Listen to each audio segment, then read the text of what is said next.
El haber sido liberados del pozo de la desesperación no impide que a lo largo de la vida volvamos a caer en él. Como sabemos, en Juan 16:33, el Señor nos prometió aflicción en esta vida, y fue Pablo quien nos dijo en 2 de Timoteo 3:12 que todos los que quieren vivir piadosamente en Cristo Jesús padecerán persecución. La vida cristiana sincera no es un camino de rosas en medio de este mundo caído, y no lo es porque al servir al único Dios verdadero, nos convertimos en enemigos de ese mundo de maldad ajeno a su voluntad revelada. Jesús le dijo al Padre en Juan 17:14 que al habernos dado su palabra, el mundo nos aborreció, porque no somos del mundo, como tampoco Jesús es del mundo.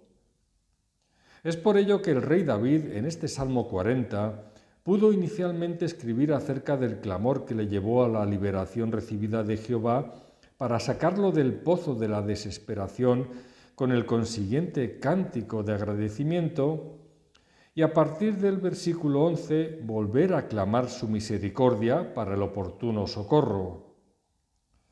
Por eso es tan importante no perder la comunión íntima con el Padre a lo largo de nuestras vidas, porque sabemos que tarde o temprano volverán las tormentas, pero también que quien es fiel al Señor puede esperar recibir su socorro cuando lo necesita a través de la oración.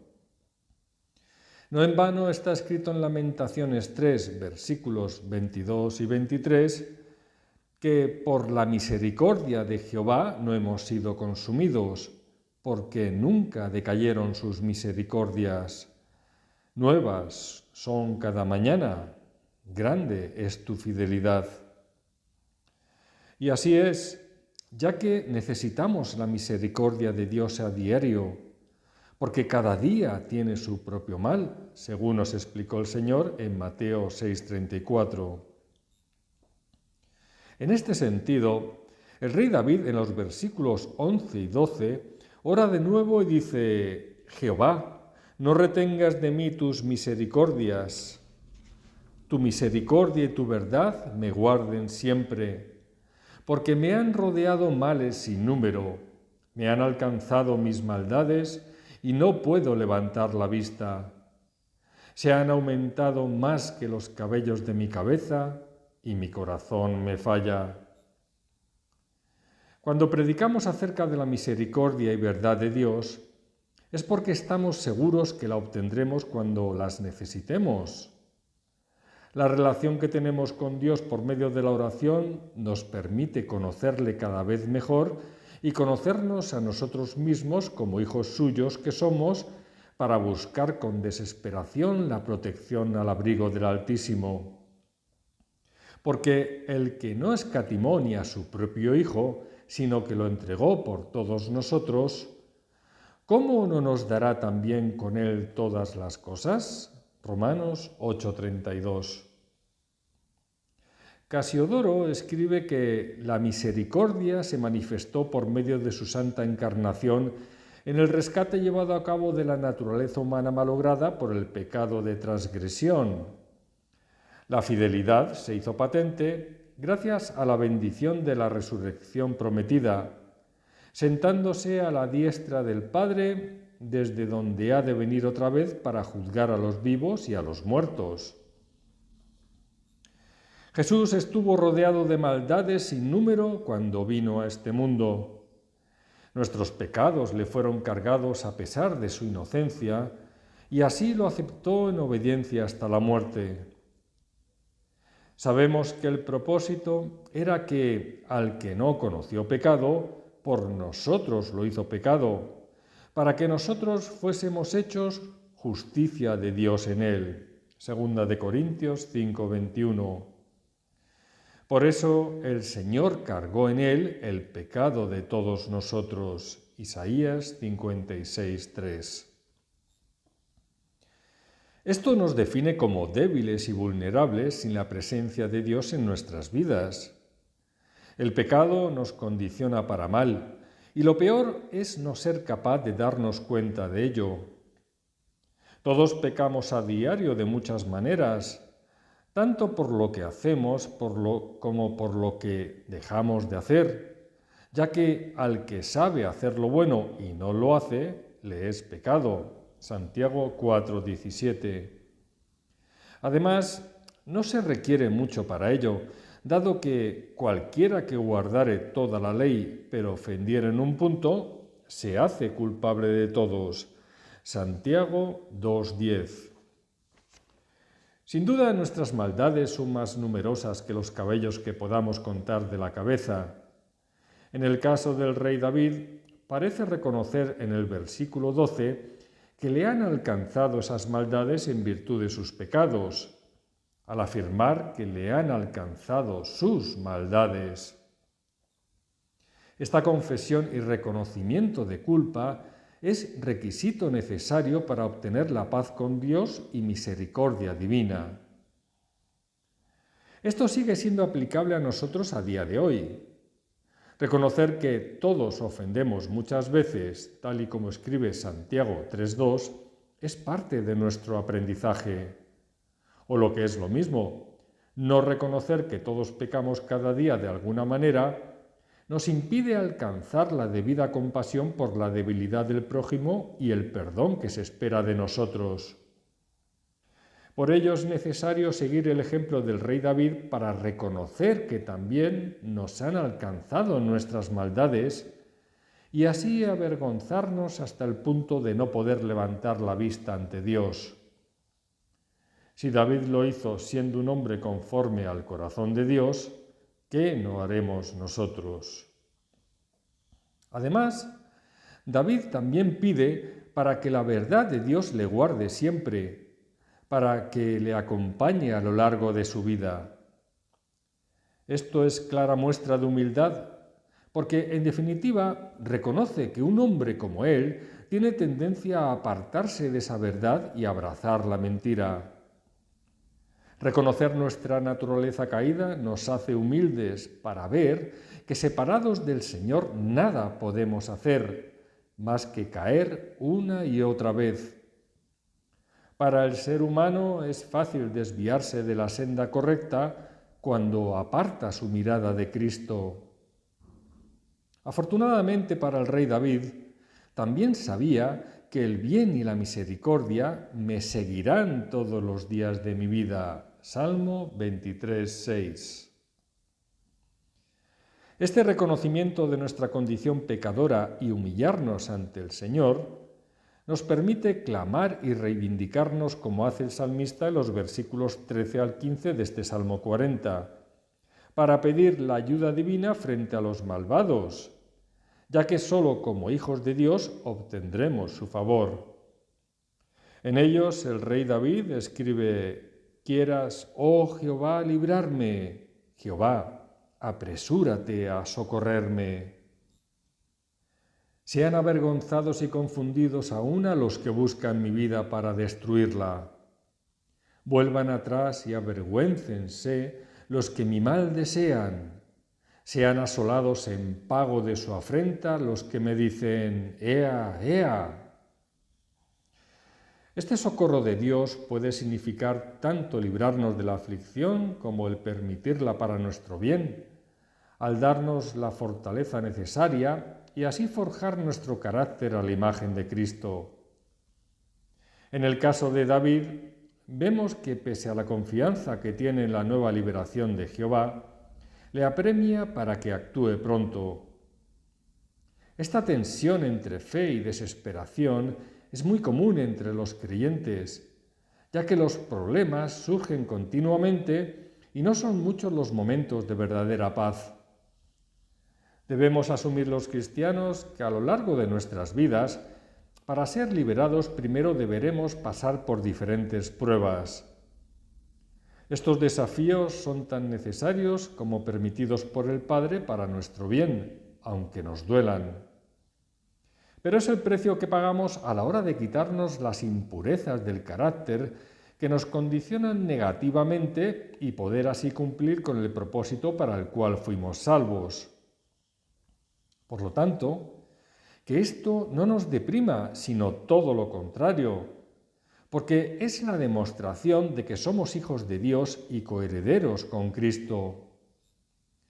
Mientras que el incrédulo solo puede confiar en sus propias fuerzas para salir del pozo de la desesperación sin garantía de éxito, nosotros tenemos la certeza de que saldremos porque no dependerá de las nuestras, sino de la mano de Dios que nos saca para poner nuestros pies sobre peña y permitirnos así enderezar los pasos, según vimos en el versículo 2 de este Salmo 40. Pero nunca olvidemos que esto es gracias a la comunión que tenemos con Dios a través de la oración. Por otra parte, en Juan 8:9 vemos que los escribas y fariseos que intentaron apedrear a la mujer adúltera se fueron avergonzados, acusados por su conciencia, cuando Jesús les dijo que el que esté sin pecado sea el primero en arrojar la piedra contra ella. Cuando pedimos que los malvados se avergüencen, también estamos clamando para que el Espíritu Santo los convenza de pecado, de la misma manera que hizo con nosotros los que ahora somos creyentes. Esta es la compasión hacia el prójimo que debemos aplicar en nuestras vidas. El amor hacia ellos partiendo del ejemplo de quien más compasión tuvo cuando exclamó en Lucas 23:34, «Padre, perdónalos porque no saben lo que hacen». Por lo demás, que esta vergüenza los haga sentir consternados, abatidos y humillados ante la derrota, como expresa el versículo 15 del Salmo. Cuando David pide que sean asolados en pago de su afrenta, está reconociendo lo que Pablo posteriormente escribiría en Romanos 6:23, es decir, que la paga del pecado es muerte. En definitiva, se trata de vernos como lo que somos, seres caídos destinados a recibir el salario merecido por nuestros pecados. Por eso Jesús vino a salvarnos para no tener que recibir esa paga, porque no he venido a juzgar al mundo, sino a salvar al mundo. Juan 12:47. O porque el Hijo del Hombre ha venido para salvar lo que se había perdido. Mateo 18:11.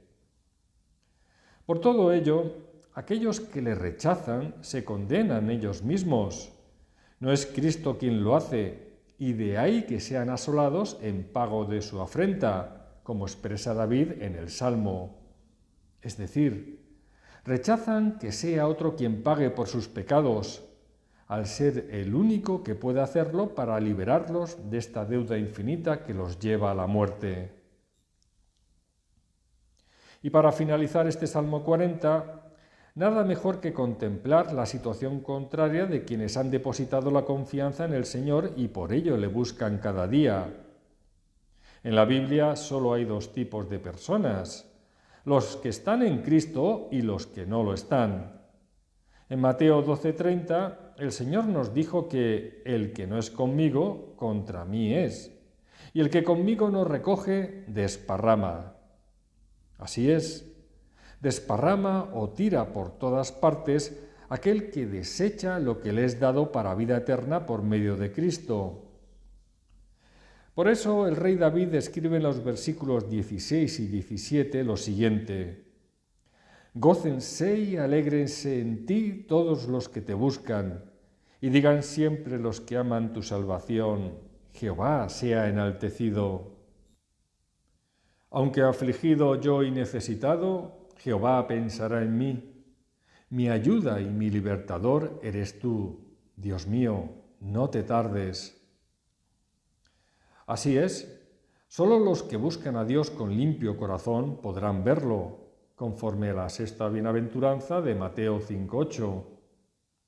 Por eso Jesús en Juan 17:9 oró al Padre rogando por ellos, no por el mundo, sino por los que me diste, porque tuyos son. Estas personas se gozarán y alegrarán en la búsqueda del Señor y vivirán en paz en sus corazones a pesar de las tribulaciones que puedan sufrir. Jesús sufrió como nadie para que nosotros podamos gozarnos sabiendo que jamás estaremos solos, porque yo estoy con vosotros todos los días, hasta el fin del mundo. Amén. Mateo 28:20.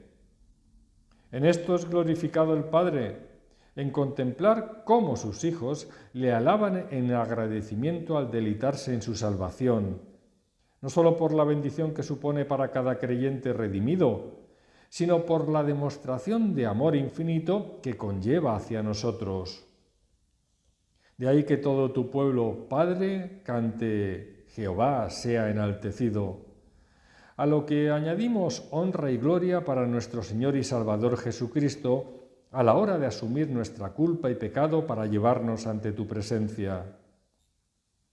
Lo anterior nos permite vivir en paz en medio de la tormenta cuando llega.